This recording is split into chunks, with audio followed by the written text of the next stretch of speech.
তুমি কি করছো? যা করছো আমি কি করছি? আজব তো। কি করছো মানে? তুমি তো রিক্সাতে আসার সময় মেয়েটির দিকে তাকিয়েছো, আমি তাকাইনি, হয়তো চোখ পড়েছে সেদিকে। না, তুমি নিজের ইচ্ছাতেই তাকিয়েছো। ঝগড়া চলছে অনবরত। রুমে ঢুকতে যাব, তখনই বড় ভাইয়ের রুম থেকে ঝগড়ার আওয়াজ কানে আসে। আমি হেসে নিজের রুমের দিকে ঢুকে যাই। খাটে বসে বসে ভাবছি, ভাইয়া আর ভাবির ঝগড়া কোনোদিন শেষ হবে না। এরা কি ক্লান্ত হয় না নাকি? আমার বিরক্ত লাগে। ওদের বিয়ে হয়েছে 5 বছর, মনে হয় না একটা মাস টানা ঝগড়া না করে ওরা কাটিয়েছে। কিছু না কিছু নিয়ে লেগেই থাকবে, পুরোপুরি অসহ্য। ভাইয়া একটা বললে ভাবি 10টা শোনায়। সারাদিন অফিস শেষ করে বাসায় আসার পরে একটু যে আরাম করব তার উপায় নেই। চিৎকার চেঁচামেচি চলতেই থাকে। বড় ভাইয়ের জন্য আমার মনে মায়া হয়। বেচারা বউকে কন্ট্রোল করতে শেখেনি। তাও নাকি বিয়ের আগে আবার 2 বছরের প্রেম ছিল।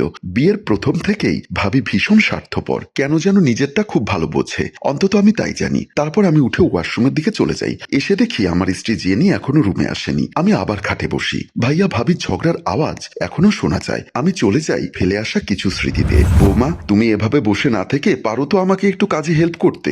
রাতুল তো বলেছে আমাকে একটু আধটু কাজে সাহায্য করতে। সোহানা সোফা থেকে উঠে চেঁচিয়ে বলল, আমি পারবো না, আপনার ছেলেকে বলুন করে দিতে। এমন সময় রাতুল এসে দেখে তার মা আর বউ বাড়াবাড়ি করতে। রাতুল পাশে আসতেই মা বলল, রাতুল, তুই চাইলে আলাদা বাসা ভাড়া নিয়ে থাকতে পারিস তোর বউকে নিয়ে। প্রথম প্রথম তুই টাকা দিতি, এখন তো কমিয়ে দিয়েছিস একদম। তোর বউ যে গায়ে গতরে একটু খেটে দিবে তাও করে না। রাতুল সবটা বুঝলেও সে নিরুপায় হয়ে রুমের দিকে চলে যায়। রান্নাঘরে আমার স্ত্রী জেনি মাকে হেল্প করছে। মা, আপনি জানতো, রেস্ট করুন, আমি পারবো। কেন বৌমা, তুমি কেন একা এসব করতে যাবে? আমিও তোমাকে সাহায্য করি। বড় বৌমা যদি এসব করতো তাহলে হয়তো আমি বসে থাকতে পারতাম। বাদ দিন না মা, আমি তো আছি। ভাবির করতে মন না চাইলে তো আর জোর করতে পারবেন না। বেঁচে থাকো মা, তোমার জন্য সবসময় দোয়া করি আমি। মা, বাবাকে ঔষধ দিতে হবে, আপনি একটু দাঁড়ান, আমি ঔষধ দিয়ে আসি। এই বলে জেনি সেখান থেকে চলে যায়। শাশুড়ি মা জেনির দিকে চেয়ে আছে। রাতে বাবা মা ভাইয়া রুমে যায়। মা বলল, তোদের সমস্যা কি? আমাদের কি ইচ্ছা করে না দাদা দাদি ডাক শুনতে? আর কত বছর অপেক্ষা করব? তোদের কি খেয়াল আছে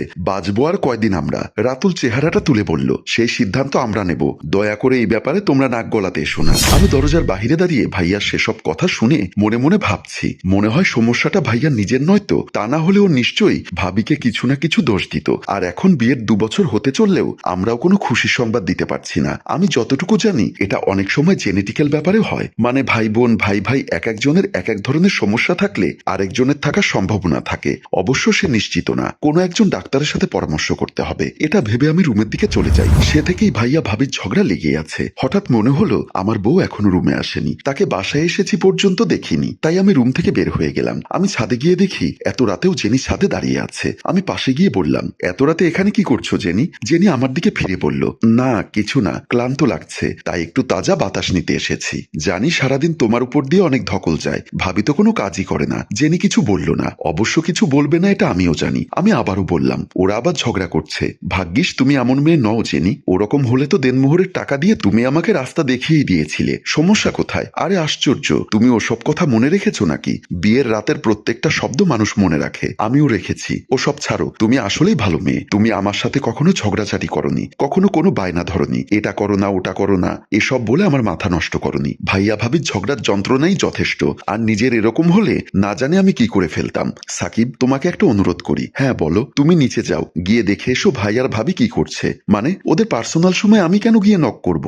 জানি এটা অভদ্রতা। তুমি তো একটু আগে বললে আমি কখনো বায়না করিনি। আজকে না হয় এই বায়না করলাম। প্লিজ একবার গিয়ে দেখে এসো আর আমাকে বলো। মেয়েটার হঠাৎই পাগলাটে আচরণ দেখে এই প্রথম আমি একটু অস্থির হলাম। তারপরও জেনিকে বুঝতে না দিয়ে আমি নিচে চলে আসি। আমি আবার ছাদে ফিরে এসে দেখি জেনি ছাদে পায়চারি করছে। আমি পাশে আসতেই জেনি বলল, কি করছে ওরা? হয়তো দুজন আর মিটমাট হয়ে গেছে। এখন দেখলাম কফির মগ হাতে নিয়েই দুজন জানালার পাশে বসে কি যেন কথা বলছে আস্তে আস্তে। মনে হয় না ঝগড়া করছে, মানে এক্সপ্রেশন তাই বলে আর কি। তার মানে ঝগড়া মিটে গেছে তাই তো? তাতে কি, ঝগড়া তো হয়েছে। হ্যাঁ হয়েছে। ভাবি ভাইয়ার সাথে ঝগড়া করেছে, অভিমান করেছে। ভাইয়া নিজেও চড়া গলায় কথা বলেছে। সবসময় এমনটাই হয়। তারপর আবার দুজন মিলে যায়, একজনের প্রতি রাগ পুষে রাখে না। তারা ঝগড়া করে আবার প্রতি সপ্তাহে ঘুরতেও যায়, ছুটির দিনে রেস্টুরেন্টে খেতে যায়, রিকশায় করে অযথায় দুজন মিলে ঘুরে বেড়ায়। আমি ভাবির ফেসবুকে আছি তাই আমি জানি। তাছাড়া ভাবি আমার সাথে গল্পও করে। আচ্ছা, আমরা শেষ কবে বের হয়েছিলাম বলতো? আমি আমতা আমতা করে বললাম, আসলে আমার মনে নেই। আর তুমি তো ব্যস্ত থাকো, তোমার সংসারের সবকিছু গোছাতে গিয়ে তুমি তো রাতের বেলা টায়ার্ড হয়ে যাও।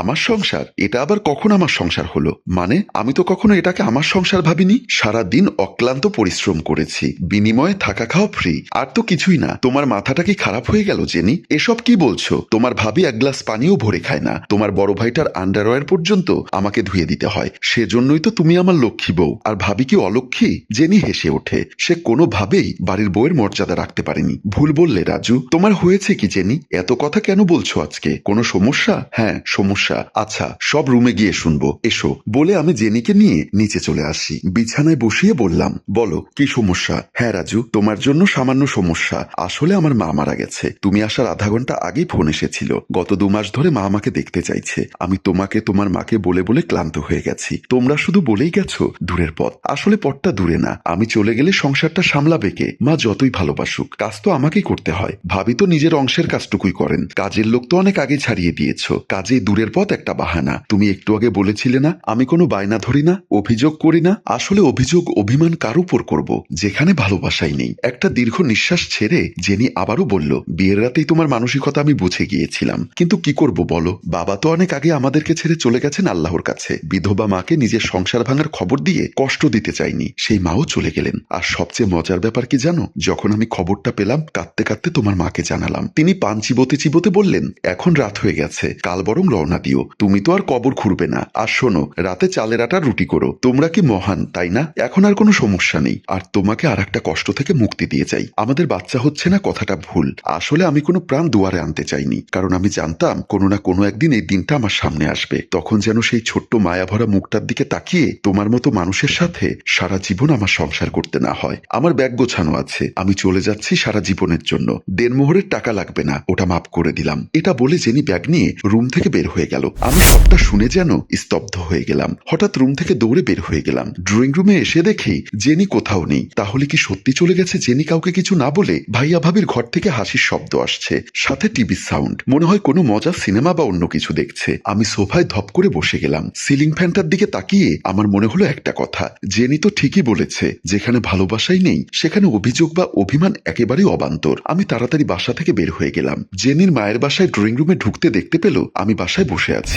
জেনি আমাকে দেখে অবাক হয়ে মনে মনে ভাবছে আমি কিভাবে এলাম, হয়তো প্লেনে করে। আমি দাঁড়িয়ে জেনিকে বললাম, জেনি আমায় মাফ করো। আমার চোখে বোধহয় পট্টি বাঁধা ছিল এই পুরুষতান্ত্রিক সমাজের। এখন থেকে তুমি গর্ব করে বলতে পারবে এটা আমার সংসার। আমি তোমাকে সেই সংসারটা উপহার দিতে চাই। বিনিময়ে তুমি শুধু আমাকে ক্ষমা করে দাও। আমরা সব নতুন করে শুরু করব। জেনি আমার হাত ধরে এই প্রথম প্রায় চিৎকার করে কাঁদতে শুরু করলো, যেন মনের সমস্ত যন্ত্রণা একেবারে বের করে দিচ্ছে। আমি শক্ত করে ওকে বুকের মাঝে জড়িয়ে ধরলাম। আর এখানেই সুন্দর মিল দেখিয়ে আমাদের গল্প শেষ হয়। সম্মানিত ভিউয়ার্স, আসলে আমরা টাকার পেছনে ছুটতে গিয়ে নিজের পরিবার আর স্ত্রীর দিকে খেয়াল রাখি না। সবার উচিত নিজের স্ত্রীর দিকে খেয়াল রাখা। গল্পটির ভাবনায় হাসিম রাজু, পরিচালনায় এইচ.এম. কানন ও চিত্রগ্রহণ ইপ্তি হুসাইন। গল্পটি ভালো লাগলে লাইক, কমেন্ট ও শেয়ার করে দিন। ধন্যবাদ।